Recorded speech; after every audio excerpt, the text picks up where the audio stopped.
مان لیتی ہے۔ اریبہ کے والدین نے اس کا رشتہ کسی امیر خاندان میں طے کر دیا ہوتا ہے، جبکہ عمیر کا ماضی اور غربت اس کے راستے میں دیوار بن کر کھڑی ہو جاتی ہے۔ اریبہ کے والد صاحب کہہ دیتے ہیں، ہم اپنی بیٹی کو ایک یتیم معمولی لڑکے کے ساتھ نہیں باندھ سکتے۔ عمیر عزت اور غیرت کے ساتھ اریبہ کی زندگی سے دور ہونے کا فیصلہ کر لیتا ہے، لیکن اریبہ فیصلہ کر چکی ہوتی ہے، وہ اپنی زندگی کے فیصلے خود کرے گی۔ اریبہ گھر چھوڑ کر اپنی تعلیم مکمل کرتی ہے، ایک کامیاب ڈاکٹر بنتی ہے، اور کئی سال بعد جب دونوں دوبارہ ملتے ہیں تو وقت قید چھوٹ چکی ہوتی ہے۔ ویورز، آخری سین میں اریبہ عمیر کے ہاتھ تھام کر کہتی ہے، وقت ہمیں قید تو کر سکتا ہے مگر محبت کو قید نہیں کر سکتا، محبت کو نہیں مار سکتا۔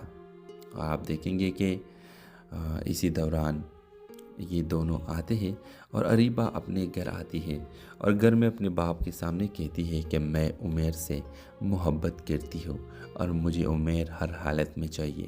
تو آپ دیکھیں گے کہ وہ تو اب ایک کامیاب ڈاکٹر بن چکی ہے، تو اس وجہ سے اس کے گھر میں بہت بڑی عزت ہے، اس کی بات مانی جاتی ہے، تو اس کے باپ راضی ہو جاتا ہے اور اپنے بیٹی کی شادی عمیر سے کر دیتے ہیں۔ اس ڈرامہ سیریل کے حوالے سے اپنے رائے کی اظہار لازمی کمنٹ کریں۔ مان لیتی ہے، اریبہ کے والدین نے اس کا رشتہ کسی امیر خاندان میں طے کر دیا ہوتا ہے، جبکہ عمیر کا ماضی اور غربت اس کے راستے میں دیوار بن کر کھڑی ہو جاتی ہے۔ اریبہ کے والد صاحب کہہ دیتے ہیں، ہم اپنی بیٹی کو ایک یتیم معمولی لڑکے کے ساتھ نہیں باندھ سکتے۔ عمیر عزت اور غیرت کے ساتھ اریبہ کی زندگی سے دور ہونے کا فیصلہ کر لیتا ہے، لیکن اریبہ فیصلہ کر چکی ہوتی ہے، وہ اپنی زندگی کے فیصلے خود کرے گی۔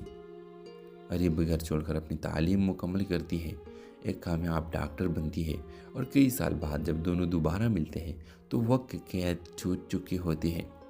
ویورز، آخری سین میں اریبہ عمیر کے ہاتھ تھام کر کہتی ہے، وقت ہمیں قید تو کر سکتا ہے